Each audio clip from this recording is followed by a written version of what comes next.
Meanwhile, the Prime Minister was peppered with questions in the House of Representatives hours later on the same issue. Opposition Member of Parliament Julian Robinson wanted to know, among other things, why there was a non-disclosure agreement with former PETROJAM Human Resources Manager Yolande Ramharak.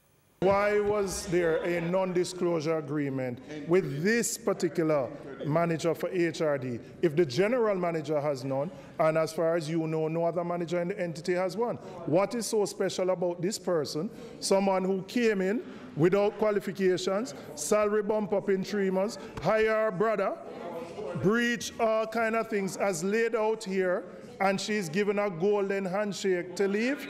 $9 million? It's scandalous under your watch. This is not former Minister Wheatley, this is you.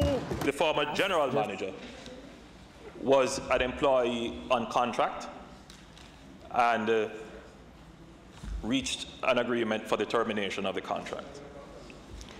The HR manager, and this is why you say, with all the grandstanding, there are some,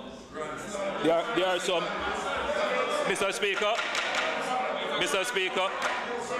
there are legal issues for which we will have to be very careful how we operate. This particular contract was conceived in sin and shaped in iniquity. In light of the many breaches outlined in the AG's report, there is more than sufficient cause for the dismissal of this person. But you turn around and you not only say that you don't tolerate corruption, but this is in fact rewarding corruption.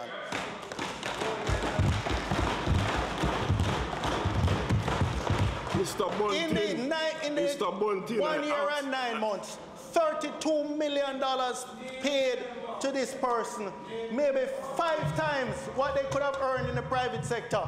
5 times. Mr. Bunting, please go ahead with your question. I've made the observation earlier. I'm saying, in light of that, I want to ask the Prime Minister, wouldn't it have been the right thing to dismiss the person for this cause? Let her take it to court if she can, but at least show that the government is not going to reward misconduct, corruption, etc. This government in no way sanctions any action that in any way created any act of corruption or in any way supported or endorsed any act of corruption. We have, as a government, taken all the actions necessary to ensure that the public is informed and that the process is followed.